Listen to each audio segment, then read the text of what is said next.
수박 겉핥기 헤로도토스 역사 제7권 폴림니아 네 번째 이야기입니다. 지난 에피소드에서 우리는 크세르크세스의 대군이 도리스코스 평원을 가득 메우는 장면을 살펴봤습니다. 오늘은 시선을 돌려 그 압도적인 위협 앞에서 그리스 세계가 어떻게 반응했는지를 들여다봅니다. 170만 명의 대군이 밀려온다는 소식 앞에서 그리스의 폴리스들은 하나로 뭉쳤을까요? 아닙니다. 그들은 싸웠습니다. 페르시아가 코앞에 다가오는 순간에도 지휘권을 누가 가질 것인가를 놓고, 과거의 원한을 어떻게 청산할 것인가를 놓고, 그리고 내 나라 이익이 먼저냐 공동의 대의가 먼저냐를 놓고 싸웠습니다. 헤로도토스 역사 제7권 폴림니아는 이 불편한 진실을 감추지 않습니다. 오늘은 기원전 481년 코린토스 회의에서 시작된 그리스 연합의 형성 과정과 그 이면의 복잡한 동맹 정치를 파헤칩니다. 일부 코린토스 회의와 그리스 연합 결성의 연대기. 우선 이 시기를 왜 역사적 전환점이라고 부르는지부터 짚어봐야 합니다. 헤로도토스의 역사 제7권 폴림니아는 기원전 490년 마라톤 전투의 패배를 서력하고자 했던 다리우스 1세의 죽음부터 시작됩니다. 그리고 그의 후계자 크세르크세스가 전례 없는 규모의 원정군을 동원하여 그리스 본토를 침공하기까지의 과정 전체를 다룹니다. 이 시기는 단순한 전쟁사의 한 챕터가 아닙니다. 평소에는 서로 으르렁대던 수백 개의 폴리스들이 외부의 절체절명 위협 앞에서 공동의 정체성을 형성하고 상호투쟁의 한계를 극복하는 결정적 전환점이었습니다.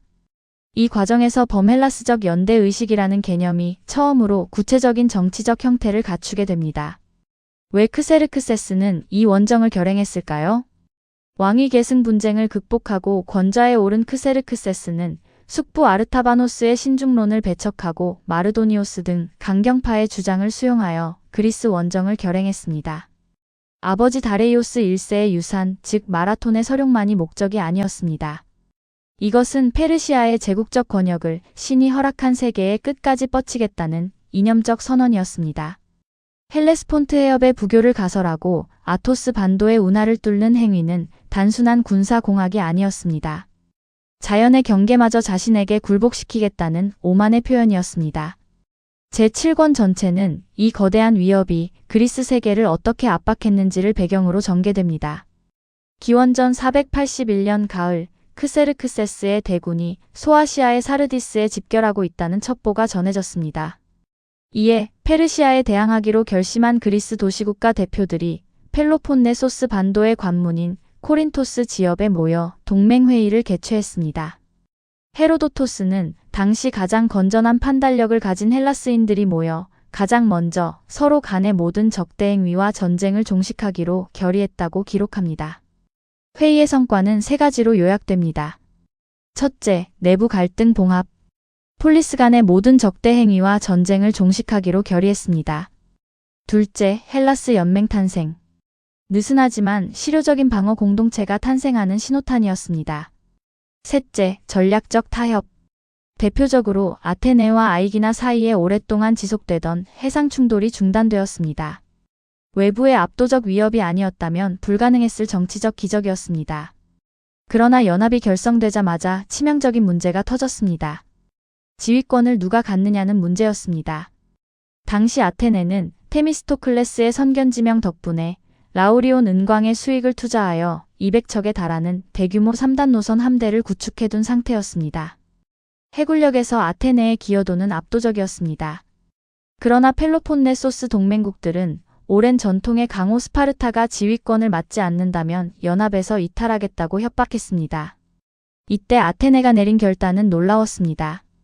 동맹의 와해를 막기 위해 육군뿐만 아니라 해군 지휘권까지 스파르타에 양보한 것입니다. 200척의 함선을 보유하고도 스스로 지휘봉을 내려놓은 이 결정은 아테네의 예외주의를 극복하고 공동의 이익을 우선시한 극도의 실용주의적 결단으로 평가됩니다.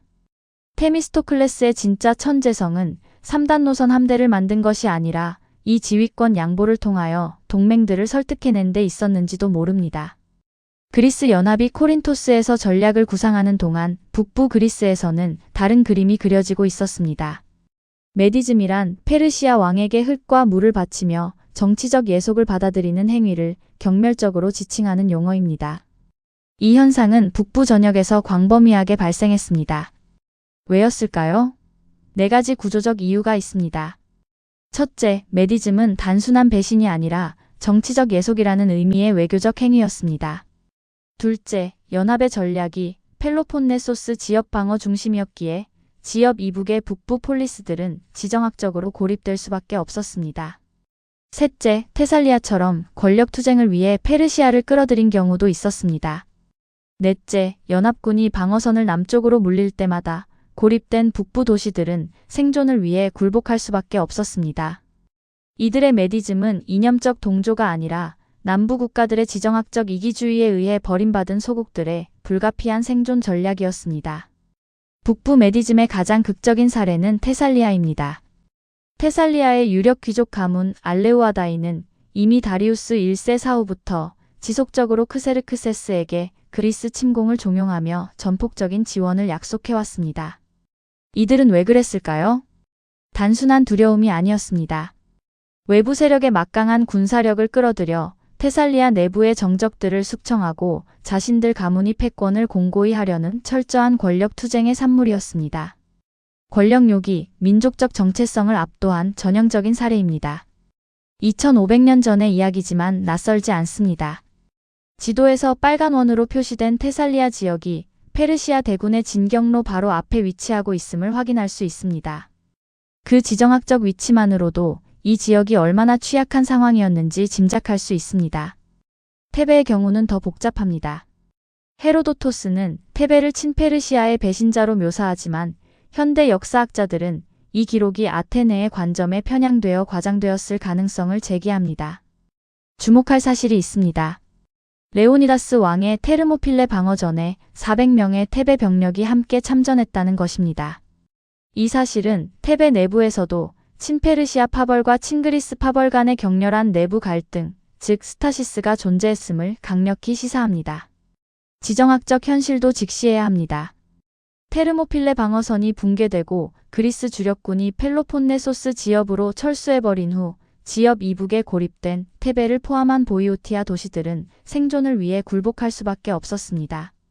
남부 국가들의 전략적 철수가 북부 도시들의 메디즘을 강요한 구조적 원인이었습니다. 코린토스 회의에서 테르모필레 함락까지 약 1년의 시간 동안 벌어진 사건들을 연표로 정리해봤습니다. 기원전 481년 가을 제1차 코린토스 회의 개최 및 헬라스 연맹 결성. 기원전 480년 봄 연합군은 테살리아의 북쪽 관문인 템페 계곡에 병력을 파견하여 첫 번째 방어선을 구축하려 시도했습니다. 그러나 우회로의 위험을 경고받고 철수했습니다. 기원전 480년 7월 제3차 코린토스 회의에서 이중 방어선 구축이 결의됩니다. 테르모필레 육상 방어선과 아르테미시온 해상 방어선의 조합이었습니다. 기원전 480년 8월 테르모필레 전투가 발발하고 에피알테스의 배신으로 방어선이 함락되며 살라미스 해전으로 전선이 이동합니다. 이 짧은 1년은 그리스 역사상 가장 치열한 외교와 전략의 시간이었습니다. 2부 외교 접촉의 실패와 불참의 정치학. 그리스 연합은 자국들만의 힘으로는 페르시아의 대군을 저지하기 어렵다는 사실을 알고 있었습니다. 이를 타개하고자 강력한 독립 폴리스들의 사절단을 파견하여 범헬라스적 단결을 호소했습니다. 결과는 어땠을까요? 첫 번째 외교 실패 사례는 아르고스입니다. 아르고스는 펠로폰네소스 반도의 전통적 강국이었습니다. 사절단이 도착하자 아르고스는 조건을 내걸었습니다. 스파르타와의 30년 평화조약, 그리고 연합군 최고 지휘권의 동등 분할. 스파르타는 지휘권 공유를 단호히 거부했고 협상은 결렬되었습니다. 그러나 아르고스 불참의 진짜 이유는 지휘권 다툼이 아니었습니다. 기원전 494년 세페이아 전투로 거슬러 올라갑니다. 스파르타의 클레오메네스 왕에게 참패하며 성인 남성의 대다수를 잃었던 아르고스에게 페르시아보다 더 큰 위협은 국경을 맞대고 있는 스파르타의 패권 강화였습니다. 현대학자들은 아르고스가 아케메네스 왕조와 은밀한 외교적 접촉을 유지하고 있었을 가능성, 그리고 스파르타 주도의 질서에 편입되는 것보다 차라리 페르시아 치하에서 자치권을 보장받는 것이 더 유리하다고 판단했을 가능성을 제기합니다. 아르고스의 중립은 사실상 친페르시아적 성격을 띤 생존 전략이었습니다. 외교 실패 사례 중 가장 극적인 것은 시켈리아의 시라쿠사입니다. 시라쿠사의 참주 겔론은 당시 그리스 세계 전체를 통틀어 가장 막강한 군사력과 경제력을 보유한 군주였습니다. 이웃 도시들의 인구를 강제로 이주시키는 급진적인 사회 엔지니어링으로 거대 제국을 건설한 인물이었죠. 그가 보유한 전력을 보면 숨이 막힙니다. 중장보병 2만 명, 기병 2천 명, 3단 노선 200척. 이 수치가 얼마나 어마어마한지 감이 오시나요? 당시 겔론의 전력은 아테네의 해군력과 스파르타의 육군력을 합친 것에 필적하는 규모였습니다. 만약 겔론이 참전했다면 전쟁의 향방은 완전히 달라졌을 것입니다. 겔론은 왜 참전하지 않았을까요? 표면적 이유는 지휘권 다툼이었습니다. 사절단이 지원을 요청하자 겔론은 육군 혹은 해군 중 최소 한 분야의 단독 최고 지휘권을 요구했습니다. 스파르타 사절은 아가멤논의 전통을 이어 육군 지휘권을 절대 넘길 수 없다고 반발했고 아테네 사절 역시 해군 지휘권은 불가하다고 맞서며 협상이 결렬되었습니다. 이후 겔론은 부하를 델포이에 보내 전쟁의 결과를 관망하게 하는 철저히 기회주의적인 태도를 보였습니다. 그러나 진짜 이유는 따로 있었습니다. 시켈리아는 당시 카르타고의 장군 하밀카르가 이끄는 대규모 침공을 받고 있었습니다. 겔론 본인이 자국의 생존이 걸린 제1차 히메라 전투를 준비하느라 본토에 대규모 원정군을 보낼 여력이 없었을 것이라는 분석입니다. 페르시아와 카르타고가 동서 양쪽에서 그리스 세계를 동시에 압박했다는 사실. 이것이 기원전 480년의 지정학적 실체였습니다. 코르키라와 크레타의 불참은 각기 다른 방식으로 자국의 이익을 최우선한 전형적인 사례입니다. 코르키라는 60척의 함선을 파견하기로 굳게 약속하고 실제로 출항까지 했습니다. 그러나 고의로 속도를 늦춰 펠로폰네소스 서해안에서 정박한 채 전쟁의 향방을 관망했습니다. 페르시아가 이기면 역풍 때문에 도착하지 못했다고 변명하고 그리스가 이기면 출정을 시도했다고 공치사를 할 수 있는 다목적 포석이었습니다. 크레타는 신화를 방패로 삼았습니다. 델포이 신탁을 조회하여 미노스 왕의 신화를 들먹이며 참전을 회피했습니다. 신성한 신탁이라는 명분 뒤에 합법적으로 숨은 것입니다. 결국 각 폴리스는 범헬라스의 대의보다 지역적 이익을 우선했습니다. 헤로도토스의 기록은 자유를 위해 굳게 뭉친 그리스라는 이상화된 이미지와는 거리가 먼 끝없는 이기심과 불신으로 점철된 현실을 적나라하게 보여줍니다. 3부 방어선 선택의 지정학적 진화. 페르시아 대군을 어디서 막을 것인가? 이 질문을 둘러싸고 그리스 연합군은 세 차례에 걸쳐 전략적 후퇴와 방어선 변경을 거듭해야 했습니다. 기원전 480년 봄 연합군은 테살리아 지방의 북부 관문인 올림포스 산 인근 템페 계곡에 1만 명의 중장보병을 파견하여 최초의 방어선을 구축하려 했습니다. 적을 그리스 영토 외곽에서 조기에 저지하려는 의도였습니다. 그러나 방어선을 구축하자마자 마케도니아의 알렉산드로스 1세가 밀사를 보내어 결정적인 경고를 전했습니다.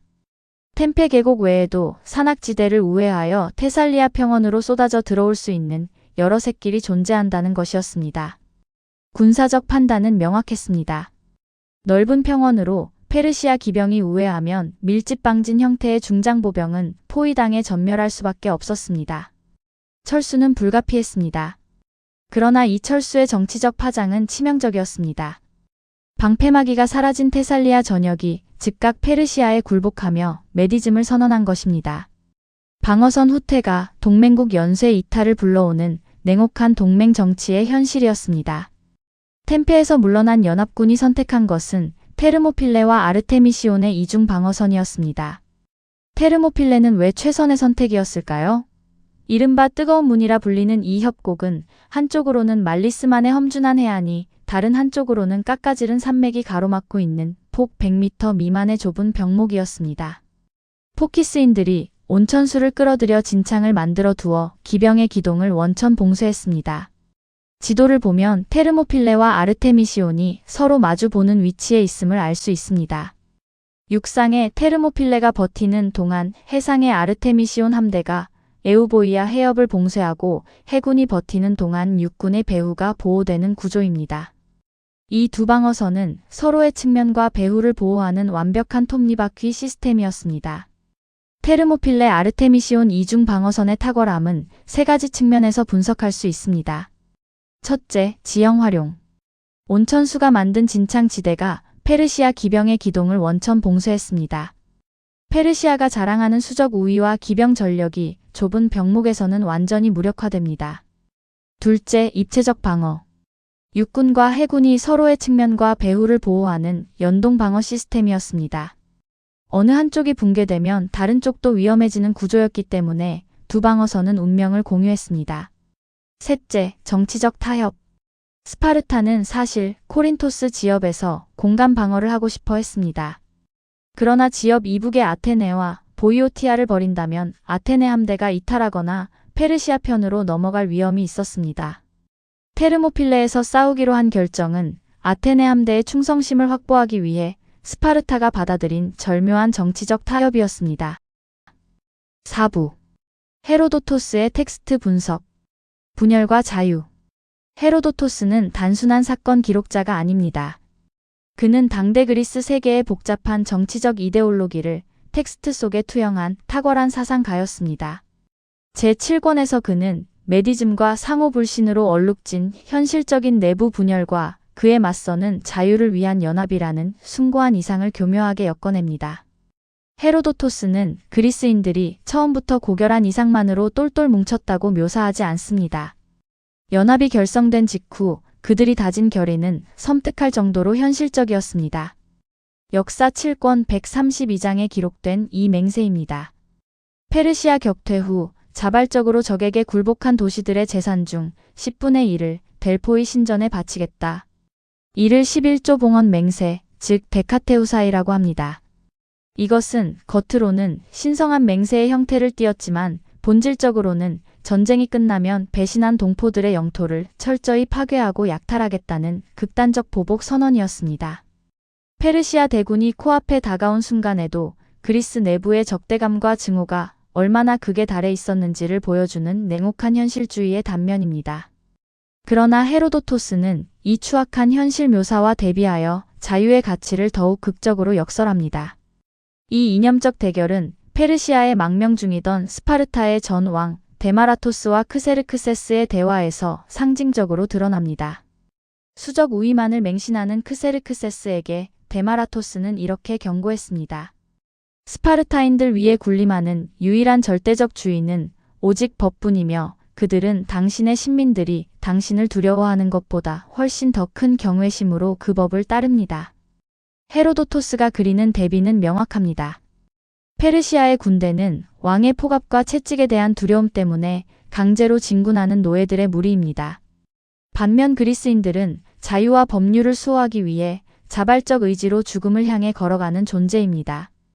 헤로도토스는 이 대비를 통해 헬라스의 군사적 수적 열세를 찬란한 도덕적 우월성으로 승화시킵니다. 헤로도토스 텍스트에서 가장 도발적인 정치적 선언이 담긴 대목이 있습니다. 제7권 139장입니다. 그는 여기서 아테네를 노골적으로 그리스의 구원자라고 칭송합니다. 그는 이 주장이 많은 이들, 특히 펠로폰네소스인들에게 미움을 살 것을 알면서도 진실을 말하겠다고 단언합니다. 그의 논리는 이렇습니다. 만약 아테네가 도망치거나 페르시아에 굴복하여 함대를 넘겼다면 스파르타가 코린토스 지역에 아무리 튼튼한 방벽을 쌓았더라도 제해권을 장악한 페르시아가 배후에 상륙하여 그리스 전체가 파멸했을 것이라는 논리입니다. 아테네는 델포이의 절망적인 신탁 앞에서도 굴복하지 않고 이성과 실용주의에 의해 테미스토클레스의 지혜를 따랐습니다. 동맹의 와해를 막기 위해 기꺼이 해상 지휘권을 스파르타에 양보했습니다.